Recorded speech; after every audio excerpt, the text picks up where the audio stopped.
What's up, family? Welcome back to another episode of the 1/4 Careers Podcast. I'm Xavier, your host, and I'm here with Quinton. Quinton graduated from Alabama A&M University with a Bachelor of Science in Mechanical Engineering in 2017. Quinton also graduated from Alabama A&M again with an MBA in 2023. Now, Quinton works as a fleet engineer at Alabama Power. Quinton, my brother, what's going on? Welcome to the pod, bro. What's going on, man? Glad to be here. Appreciate the invite. Man, you know I had to stop by and get you in here, man. For the viewers who don't know, this guy is my very first mentor I got from A&M when I first got there for undergrad. I know he probably tired of hearing it, but this is definitely a special episode for me, man. This guy was here when I first got on campus. Saw him on campus at like a almost like an orientation or something like that. It was. He was standing at the mechanical engineering table with one of our professors and got his number and was texting him ever since, asking all kind of questions. So this is a guy, man, when I got on campus, I was like watching everything he did, the way he carried himself, and definitely was very inspiring for me. And he was definitely one of my role models throughout A&M. So got to give you flowers, my brother. I appreciate you, man. A lot of love for you. It's also my Chet, man. Shout out to DG, man, the 8 balls. Yes, sir. Like I said, very special episode, man. But that's not why we're here. Wanted to give you them flowers for a second, bro. But another fun fact for everybody, me and my guy here are both new dads. Not only new dads, but we girl dads at that, man. No, man, I know.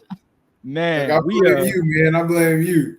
Man, it's crazy. I think I posted on social media and I was like, we had our announcement or whatever it was, and this guy, he messaged me talking about we also got a baby little girl due around the same time, and I was like, what? I was like, this is wild. So yeah, I know, man. What a coincidence. You feel me? Yeah, coincidence. I'm just like, it's a beautiful thing, man. Shout out to all the dads out there. Both really blessed and super excited. And, as we're kind of embarking on this journey, we share a lot in common. And, one of those things is being service and giving back and mentorship, as I already alluded to. So going and pivoting more towards the career stuff, man, you're a fleet engineer at Alabama Power. In addition to kind of where you're at, me knowing you so long, I've kind of known a little bit of your interests, some of the internships you did, and just, a lot of your story, where you're from and stuff like that. But for the viewers, man, how would you describe your background? I'm curious to know how you would orient people to your upbringing, how you connect that to kind of things that you've been through and where you are now. All right. So just kind of give everybody a little snippet of my life.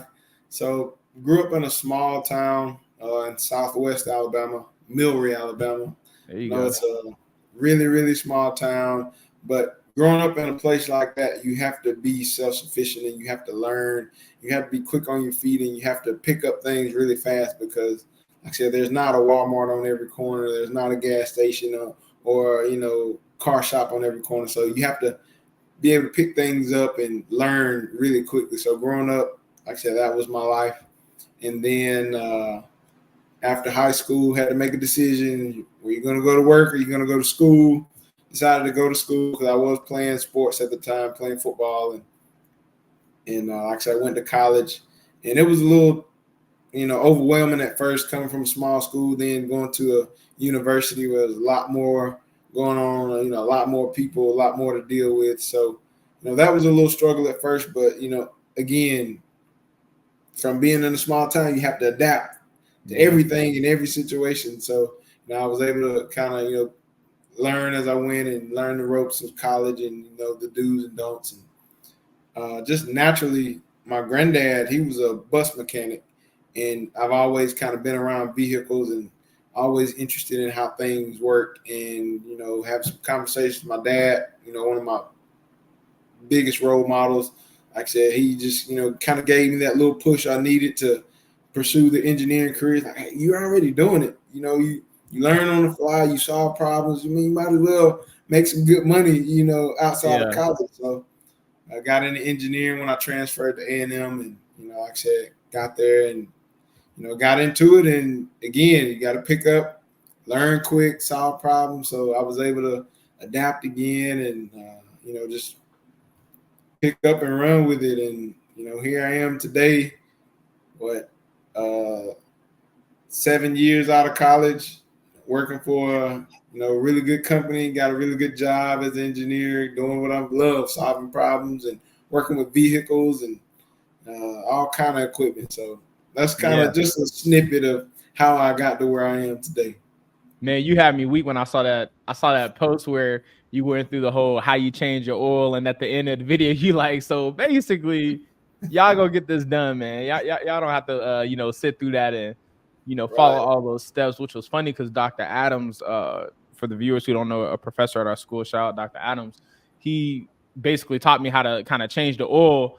And, we looking at the cost of everything for you to buy it yourself. And it's like, equaling the amount of money when you actually go get your oil changed somewhere. And I was like, okay, that made me feel better about going to get it changed.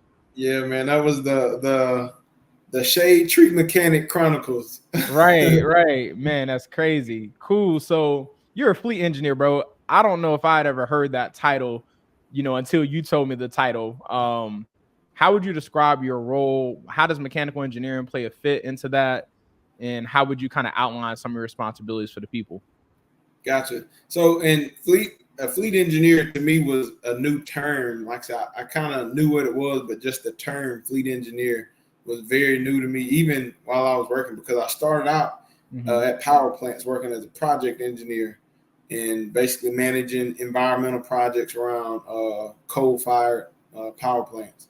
Okay. And then I saw the job posted for fleet engineer. Like I said, had no idea what it was, but after I looked into it, it was a lot of things that, I had high interest in. So I applied and got the job. But basically a fleet engineer, all of your bigger companies or bigger entities that use equipment or vehicles, they have what they call a fleet of vehicles or a fleet of equipment or fleet of buses. So like the cities, all your utility companies, they all have fleets. And so they have to have a group responsible for maintaining that fleet. So I work in that group. So our group is responsible for purchasing, procuring, modifying, and maintaining any piece of equipment that it takes to do our business, which is make, move, and sell electricity here in Alabama. And so with that, it's probably close to 9,000 pieces of total equipment. And that's, mostly rolling equipment, but some specialized stationary equipment. So like I said, our group manages a lot of equipment, and nobody really thinks about, what it takes to keep the trucks on the road. You see the trucks out when the lights go out. Like I said, you see all the trucks and all the equipment out cleaning up and, getting the power lines back up, but you never really think who buys this stuff, who maintains it, who changes the oil, who changes the brakes. So you can't just, roll up to a shop and say, hey, I want to get an oil change in this big, bucket truck. So we do all of that in-house. And so my specific role in that is as an engineer, I specialize in 3 pieces of equipment: anything electric, bucket trucks or aerial devices under 50 foot, and then distribution derrick trucks. So the trucks that they use to dig the hole and set the poles. And so those are the 3 pieces of equipment that I specialize in.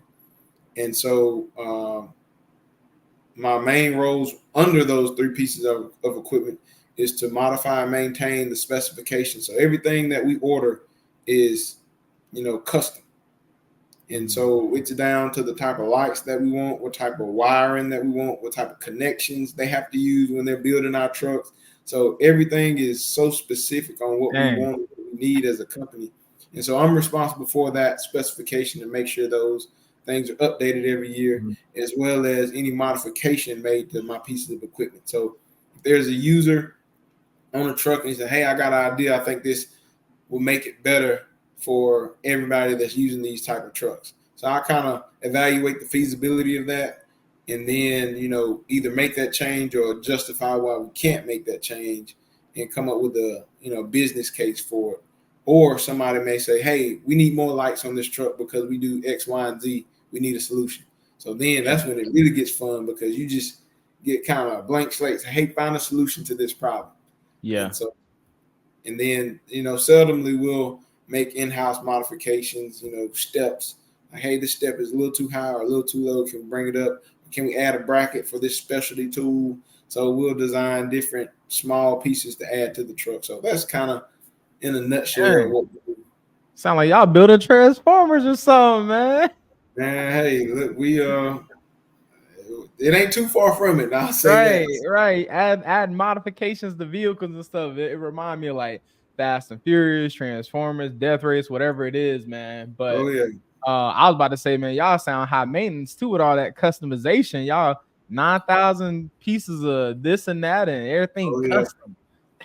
But like I said, our group covers the fleet for the whole state. So like I said, it's all of Alabama Power for the whole state of Alabama. So you know, whether it's down south in Mobile or up here in Birmingham, and all in between. Any group that needs equipment to do their job and keep the lights on, like I said, they work with us to get it won, and then we maintain it all. Yep. Sound like some really important stuff to the business, man. I think kind of all the different teams and departments all play a role in keeping things running. But, definitely sounds like when you talk about feet, wheels, and tools hitting the ground, your team's kind of covering that. So for people who are interested in working on cars and tooling and working with your hands and all those types of things, man, it definitely sounds like, that's some work that would be really fascinating. I remember when I was working at John Deere, and I wasn't really as much into the mechanic side or the physical hands-on and really just enjoying machinery that much. But I could definitely see kind of the fascination with I was at John Deere, and you learn a lot of the customization that's needed for a lot of these companies to run, because they're doing very niche things in their industry. So you have very specific tooling, or you do have to modify vehicles to do all types of things. And honestly, first and foremost is safety.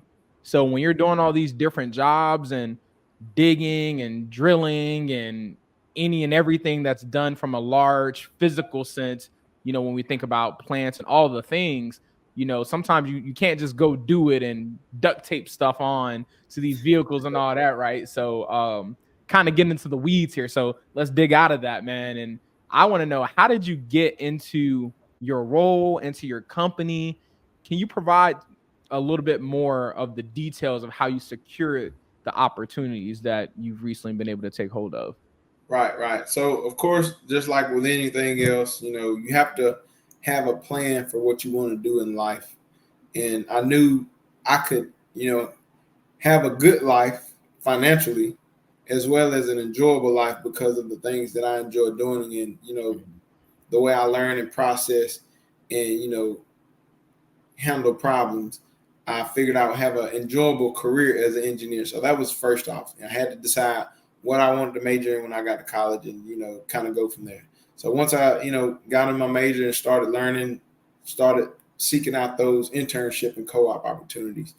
And man, one of the, I guess, a critical point in my life is when I accepted the co-op for Southern Company, which is, a piece of Alabama. Well, Southern Company is the parent company for Alabama Power. And I had an internship previously with Chrysler, and that's what I wanted. I wanted another internship. Just wanted to work the summer because I didn't want to get behind in school. But, I accepted that co-op opportunity, and man, it opened up so many more doors for me, just in the sense of being able to get that hands-on engineering experience. And then because I worked the co-op and I went back and forth, over the course of 5 semesters, I believe it was, when I finished up and I got ready to graduate, I already had a full-time job. I actually had a full-time job secured after my last co-op rotation. I still had 2 semesters of school left, but I had a full-time job offer on the table. Yeah. And so that was, that made my senior year a lot easier because I had secured that position. And then, like I said, once I got in the company, again, just learning and doing the best job that you can do, like that speaks so much volume as a college graduate or just anybody in the workforce, period. It's important to, be punctual. Like I say, you don't know everything coming out of college, so don't make the mistake of thinking that you do. Like I said, a fraction of what, some of these guys on the job has been there for 20, 30 years, So, have an open mind and, being willing to learn and listen and take that those first 5 years of your career to really soak up as much as much information and experience as you can, because as you get older, you'll need that. But anytime you can come in and be an asset to the team, like I said, they're going to find value in you. So, coming out of college, being an asset at the plants and, being willing to learn and do things that other engineers didn't want to do, take on projects that nobody else wanted because they were challenging, or, they didn't have as much, get as much limelight or get as much shine, as people would say. Okay. And so, like I said, working through those paces, and then always having a growing mindset and a growth mindset. So, I could have gotten comfortable in my engineer role at the plant, but because I was always looking and learning and doing, I was looking at jobs, not with no intentions of applying for a job, but just happened to be on the job board, just see what's out there, and found a fleet engineer job. And it actually closed the day I applied for it. So I submitted my application. I was working night shift at the plant. Okay. And so it was like 10 o'clock at night. I saw the job. I submitted my application at 11:50, and the job closed at midnight. And so I had 10 minutes to spare, man. I had to update my resume, get a cover letter and everything together, but I got it submitted, got an interview, got the job, and man, it's been a good move. Man, that's crazy. Look at timing, bro. Yeah, tell me about it. I appreciate you sharing that, because there was a lot of gems you dropped in there of how you got into your role. I think it was even less about what you did to get into the role and more about your mindset of what really helped connect you to even wanting to apply. It wasn't like you had to do something ridiculous to apply or there's some elaborate story, but it's more of just the practicality of how your mindset, if you apply it the right way, you have the right approach to your job and being open-minded. That's kind of how the world becomes your oyster. It's not all about you're just going to be able to kind of make everything happen. It's about, are you kind of fluid enough? Are you open-minded enough to just take opportunities when they present themselves? So you definitely get back with that one. Yeah, those soft skills, man, and just the little things, like consistently doing the little things right, man.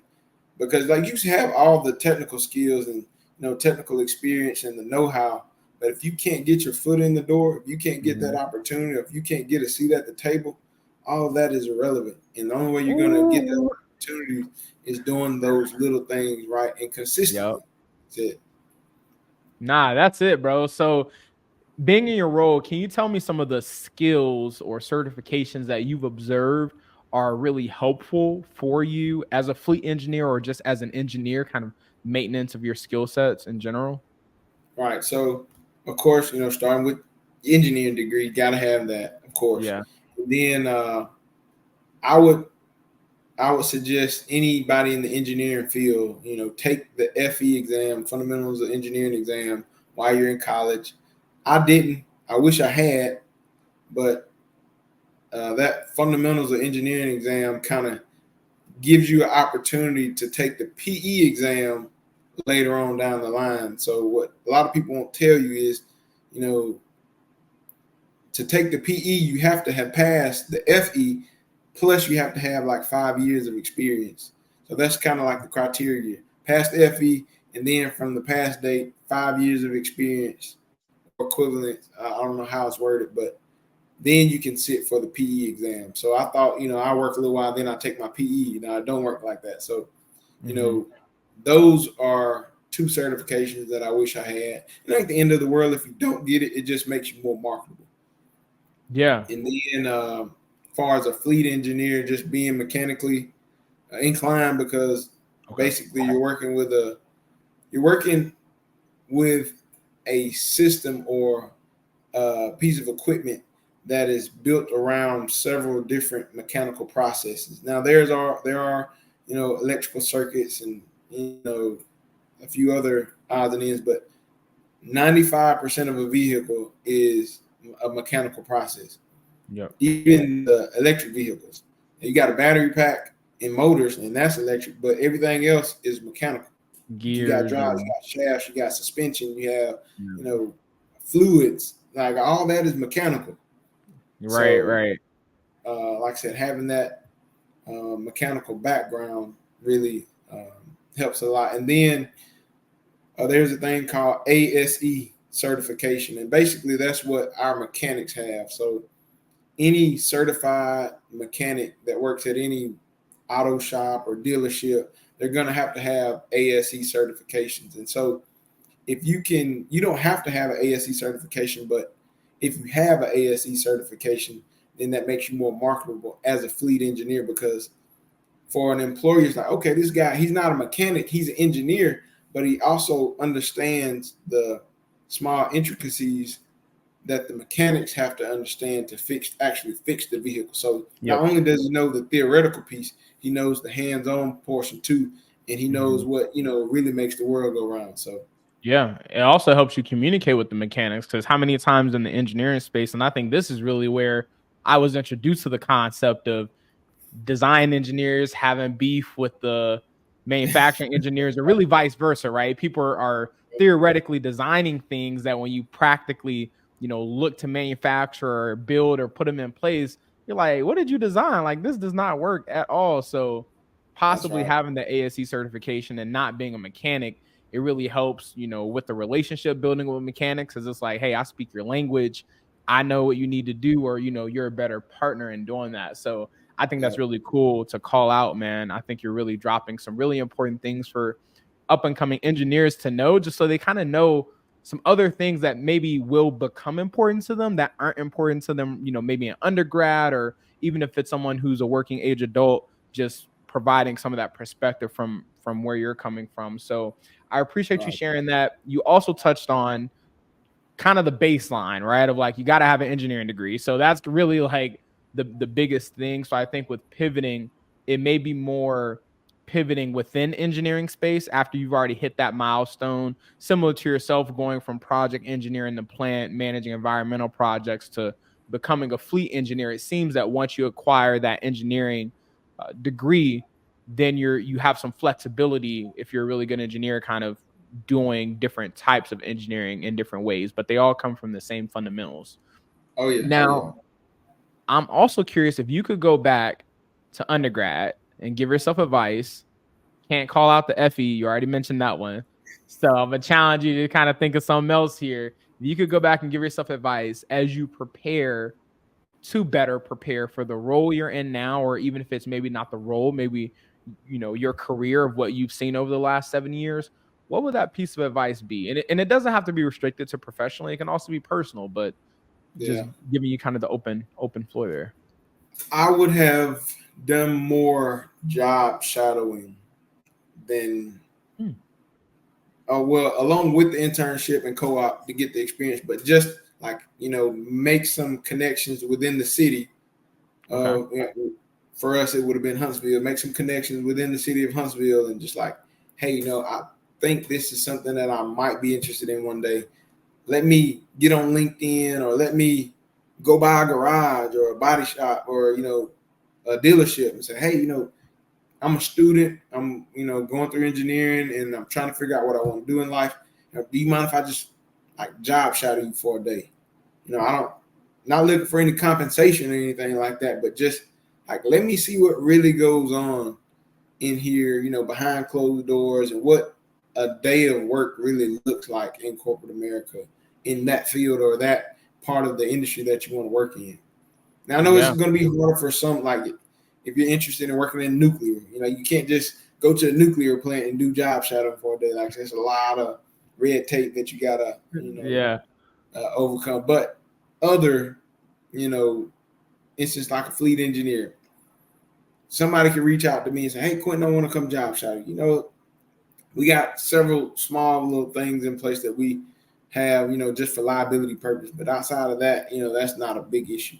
Get it set up. You spend a half a day with me and learn the ins and out of what a fleet engineer do. And most jobs are like that, but there are a few, industries that are a little more protected than others. So it might be a little harder to get that experience. But, job shadowing, I think I would spend a little more time doing that. That way I'd have a little bit better idea of where to focus my energies when it comes to internships and opportunities full time.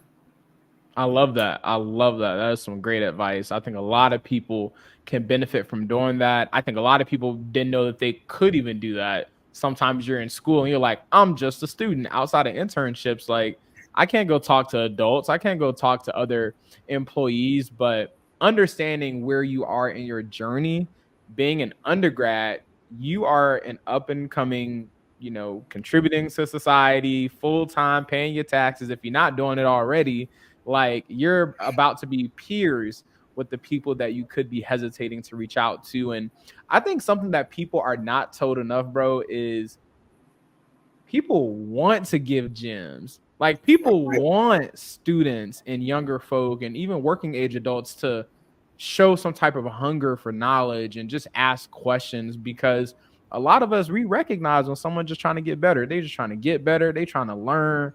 They trying to do the same thing we were trying to do. So I think if anything, that's a huge thing that's kind of really triggering in me right now, is like, don't be too hesitant to reach out to people. There are more people who are waiting on you to reach out than you think.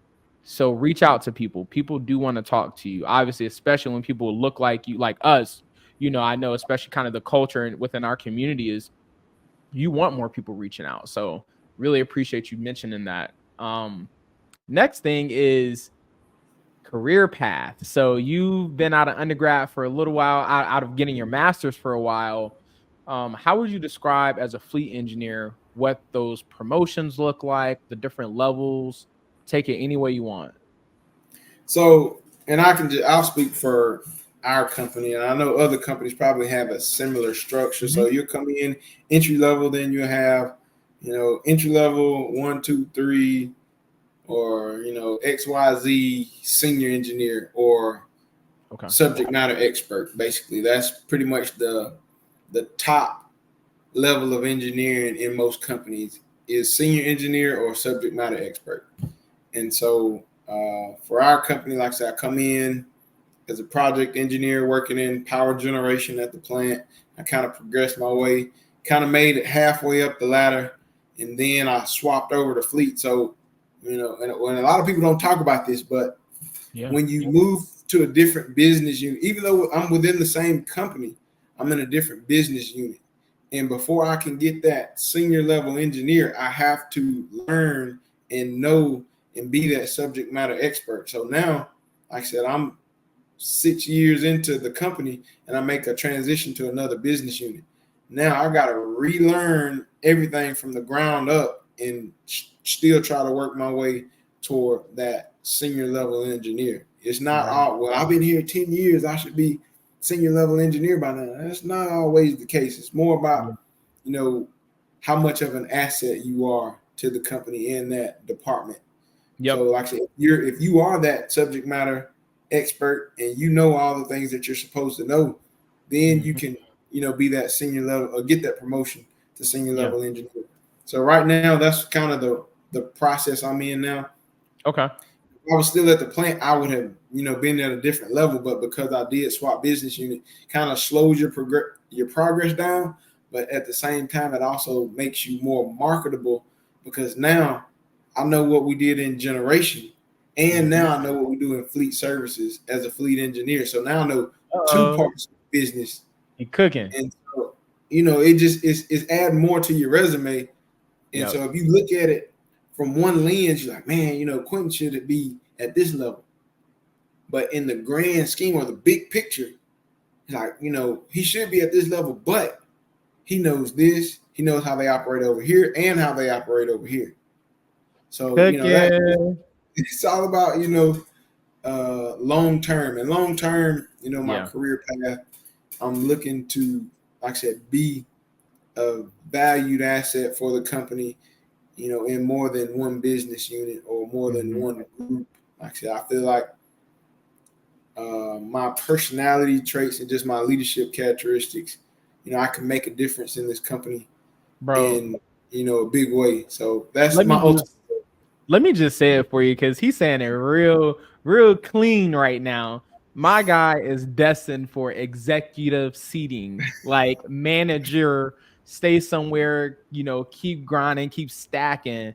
Like those are the things that people who are destined for that very senior role it's a somewhat of a common journey you may hear. You have people who stay in one place and they're such as me, they're so invaluable that they naturally take on those super senior roles. And then you have people who are more strategic. They have a lot of interest, but they understand so many different parts of the business that that's a really telling sign that someone understands the business as a whole, how different business divisions fit into one another, how they feed off of each other, just gives you a well-rounded perspective. And in addition to you having understanding a couple different business units, you have your MBA, all the things. So this is really powerful because when you think about all the conversations we were exposed to at A&M when people came to talk to us, a lot of times, it's limited time, right? Like a lot of times the conversations are around talking about selling points of the company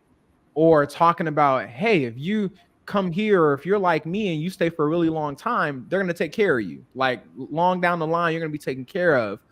But how often are we exposed to the mindsets, the different mindsets that exist and how they can provide different outcomes and results? So I think what's really cool about what you mentioned is you're giving someone a detailed look at how you've chosen to navigate your career, which is a huge deal. Like we're spending 40 hours, more than that, a lot of weeks away from our families.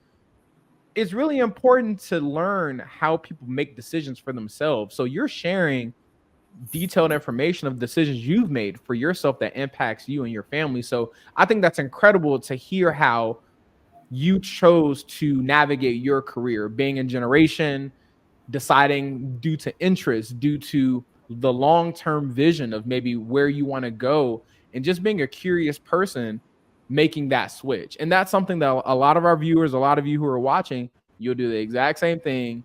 And hopefully you hearing it from Quinton will either confirm that you thinking that is good, it's okay. And hopefully if you weren't thinking that, it exposes you to maybe a new expectation of, hey, when you're not stuck, whatever you do, you're not stuck.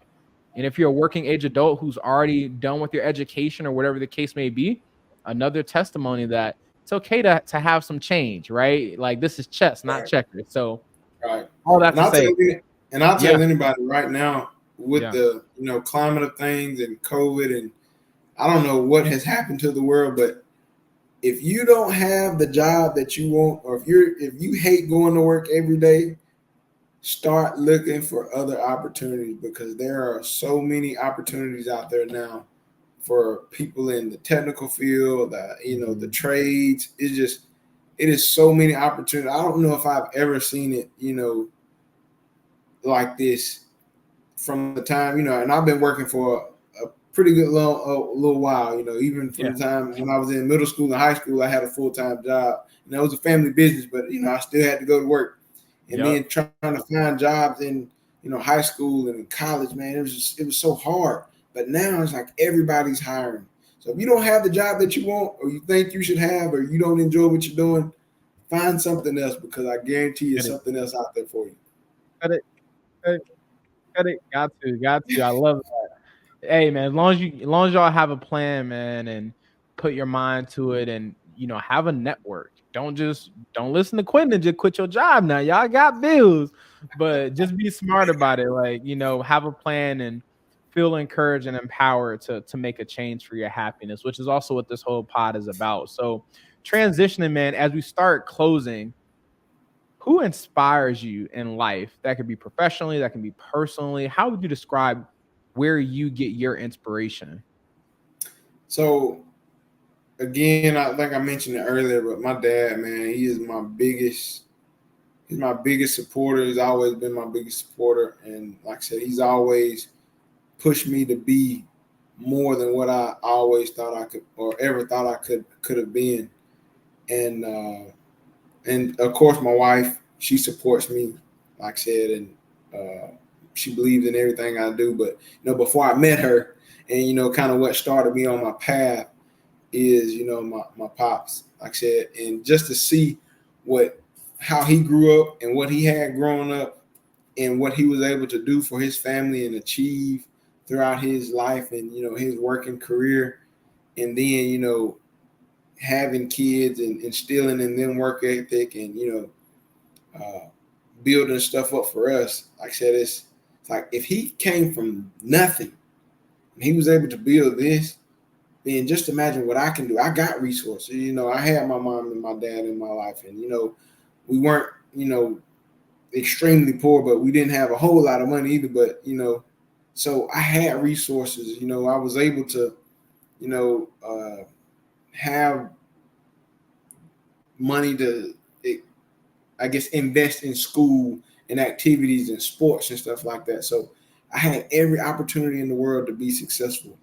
And, if he could do that with the cards that he was dealt, I got a way better hand than him. What can I do in my lifetime or over my working career? So that really is what drives me, man, and, keeps me focused and going every day, is just to know that, like, man, just because you started here or you were dealt this hand of cards, you don't have to stay here. You can always progress. You can always get better. You can always do better. So, like I said, my dad's the biggest role model, man, for sure. Man, shout out to Pops. He definitely built them well. So shout out to Pops, man. That's some good stuff, bro. So as we close, you dropped so many gems. Now I just want to open the floor to you, man. You got any more gems top of mind that you can share with people? Any other career advice, any other tips, anything to lead the people with, bro? Man, like, it's a couple things. Your mentality and your mindset, the frame of mind, like I said, your headspace. That's so important to have clear headspace and have that positive. And I know it sounds cliche, have a positive attitude and a good work ethic. But Yeah. I'm telling you, I've witnessed this so many times.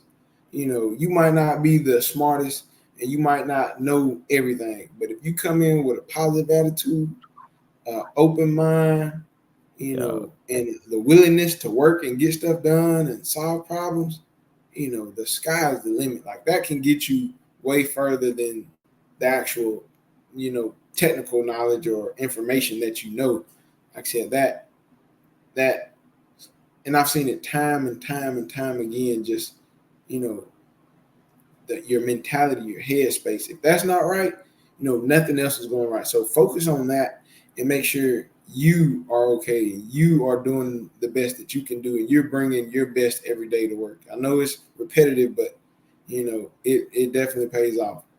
And then two, don't wait in life for anything. If you don't, like I say, you don't have the job that you think you should have, or the job that you want, the only person that's keeping you from that is you.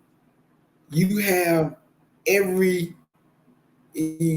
all the power to change that. Now, like I said, don't quit your job tomorrow, but you have the opportunity to start with a plan.